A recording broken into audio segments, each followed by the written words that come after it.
Night has fallen, and the moon is a glowing golden orb in the black sky. See how it shines on the dark back roads of America, and on one road in particular. Come with us, and we'll take a walk down the moonlit road, for the night is waiting, and the moon is full. The Moonlit Road presents Episode 53, Tsali, written by Craig Dominey and told by Jim McAmis.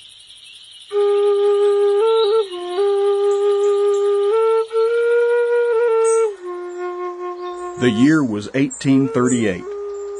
As the first rays of early morning light crept through the dark and misty mountain valley, Tsali gazed out of his tiny cave with a heavy heart. As a young boy, Tsali remembered running through the thick woods and scampering up the steep, rocky hillsides that surrounded his Cherokee village in western North Carolina. The mountains were his place of escape, a place where he could dream and be alone with his thoughts. But now, as an ailing 60-year-old man, Tsali was hiding in these hills for a very different reason. Tsali looked out and saw the caves where his fellow villagers were hiding. Many were shivering in the early morning chill, for in their haste to leave, they didn't have time to pack their belongings. Those closest greeted Tsali with a smile and a nod, oftentimes through chattering teeth. For Tsali was one of the elders of the village, and highly respected amongst his people. Tsali managed to smile back, but in his heart he knew that as long as he stayed here, he was a danger to all of them. For of all the fugitive Cherokees, he was the one that was most wanted by the white man. And now as the bright morning light slowly burned through the bluish mist, Tsali knew he was about to make the most important decision of his life.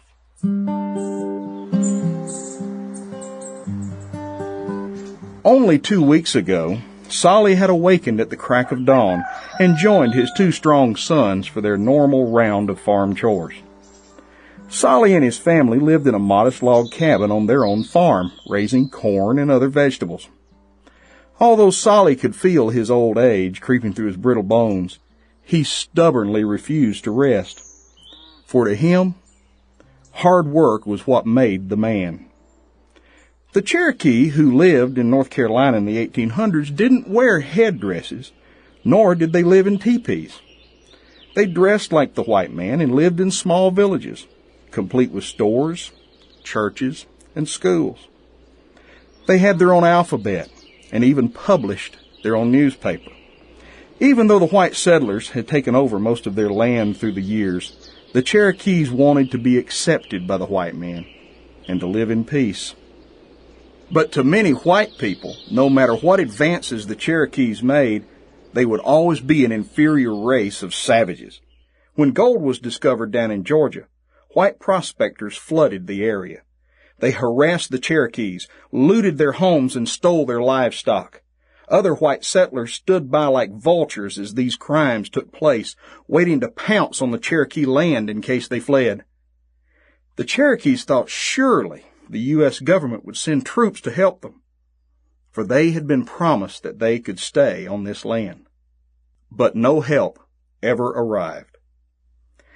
It was no surprise to Tsali when word came to his village one day that United States President Andrew Jackson had made a horrible announcement. He ordered the Cherokees to move from their North Carolina homeland to strange lands out west. This was a ridiculous order. They were farmers, not hunters. How could they uproot everything and move? Their ancestors had lived on this land for centuries, and as long as their spirits remained there, Tsali's people could never leave. So Tsali and his people refused the order, choosing instead to fight back the white man's way through the courts. 2 years had passed since the order, and as Tsali worked on his farm that morning, he had almost forgotten that he and his people were living in contempt of the U.S. government. He limped down to the barn to milk the cows, and just as he reached the door, an ear-splitting scream sounded through the air, followed by a loud crash. Tsali dropped his bucket and ran outside the barn. As he looked down on the village, he could see a small group of white soldiers, armed with rifles and bayonets, kicking down doors of the homes, taking away the men and women and children who were yanked, screaming and hollering out of their houses, not even given time to look back.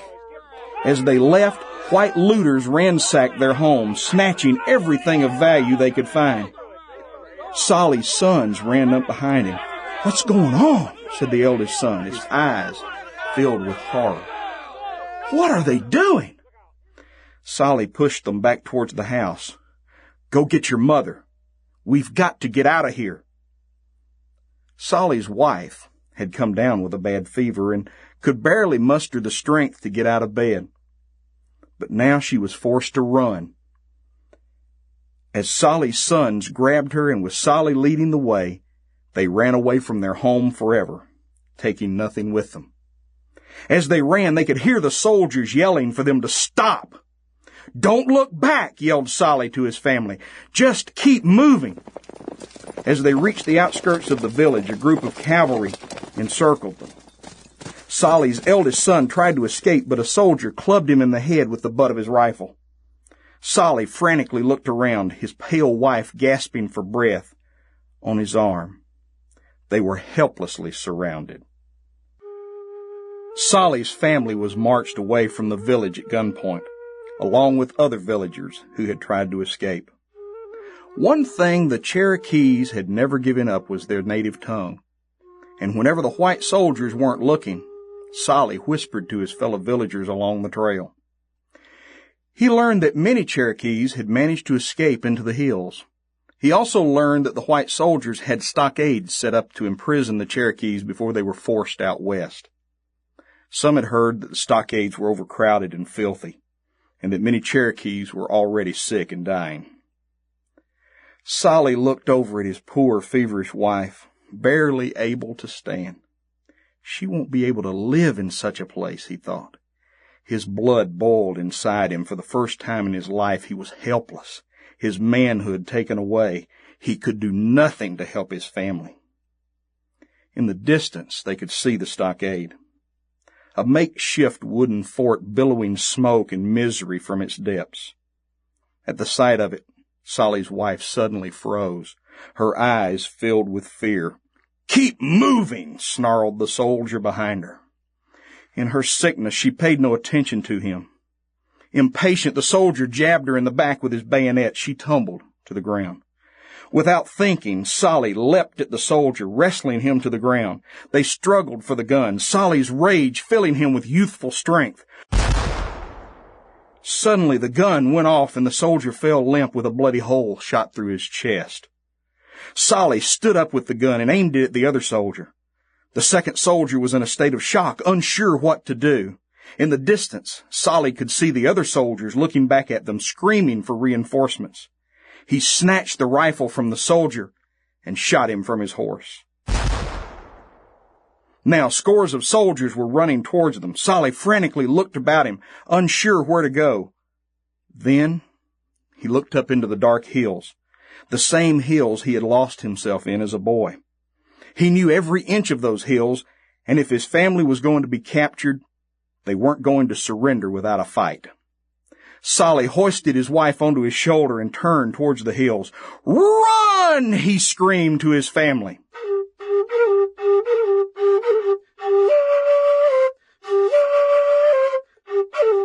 Through the deep woods, they ran, up and over the rocky hillsides, crossing treacherous mountain rivers, finally stopping in a remote valley, farther away than any white soldier had ever traveled. A number of caves riddled the hills around the valley, and as Tsali expected, other fugitive Cherokees had also come here to hide. Tsali warmly greeted his friends and neighbors before finding his own crevice, hiding his family inside and pondering what to do next. For days they waited, but no white soldier appeared. But Tsali figured it was only a matter of time, for he had just killed 2 white soldiers. There was no way they were going to let him get away with that. Then, almost a week after the invasion, some Cherokee scouts passed word up the valley that a white man was approaching the caves. The odd thing was, he was walking through the valley alone, with no weapons that they could see. Perhaps he was a white settler lost in the woods. No one made a move to kill him, for the last thing they needed was more white blood on their hands. Tsali peered out of his cave as the white man slowly walked out of the woods. He was dressed like a mountain man, in dirty, ragged clothes. It was then that Tsali recognized him. He was William Thomas, a white trader who had done a lot of business with Tsali's village. William knew these woods as well, if not better, than Tsali, and must have known exactly where the fugitive Cherokees had gone to hide. Tsali and William weren't friends, but Tsali respected him enough to know that he was a man of honor and had come alone. Tsali crept out of the cave and walked slowly down the hillside towards him. William shook his hand, then explained what business had brought him up here. "General Scott is furious about what you've done, Tsali. He says he's going to bring his men up here to hunt you down. You may be able to hide up in these hills for a while, but one of these days, he's going to find you. You and your people are going to spend the rest of your lives on the run." Tsali nodded and stared at the ground, William's harsh words ringing true. "But he sent me up here with an offer," William continued. "He says that if you'll give yourself up, he'll call off his search, and your people can stay in these hills as long as they want. He gave his word." Tsali glared at William and said, "His word means nothing to me. I've heard these promises from the white man before. Why should I believe him?" "What choice do you have?" asked William. "You stay here, he'll come after you anyway. And he may be mad enough at that point to kill you and your people. He doesn't want to send his soldiers up into this wilderness, not when he's only after one man, but he will if he has to." Tsali looked up into the cloudless sky, pondering the offer. In his heart, he knew that William was right. As long as he stayed in hiding, he was a danger to his family and to his community. He sighed a deep sigh, then replied, "Whatever decision I make, I must speak with my family first. Come back in 1 week, and I will give you my answer."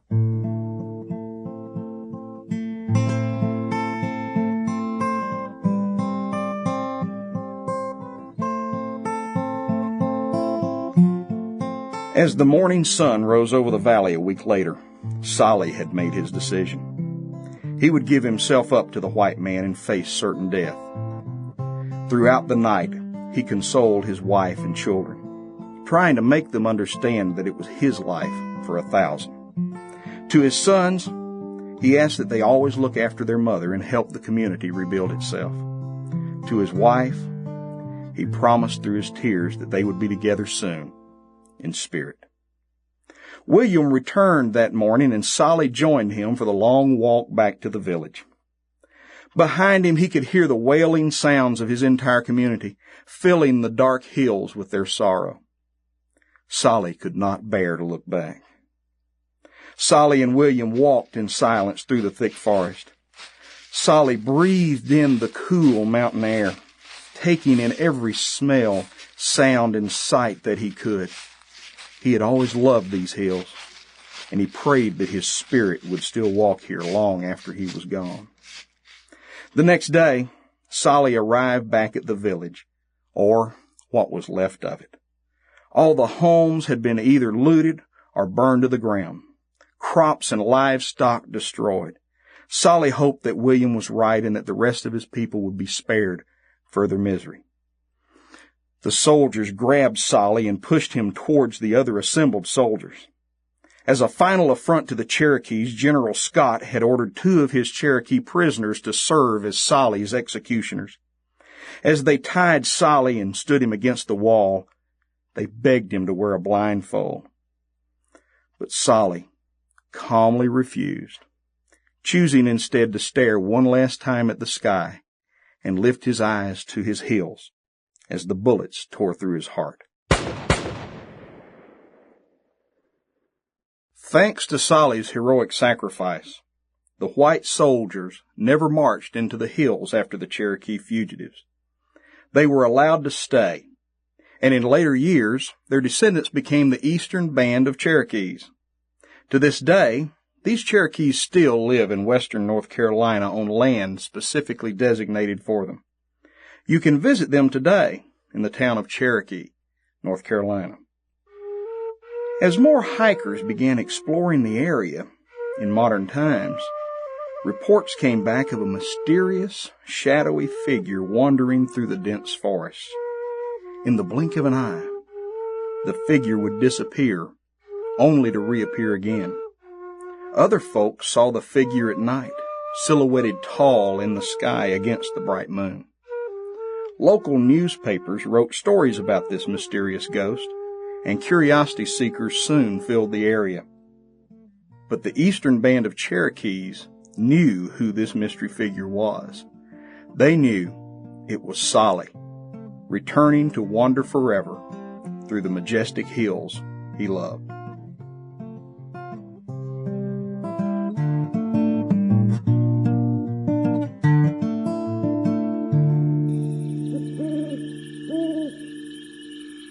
That concludes this tale from the Moonlit Road.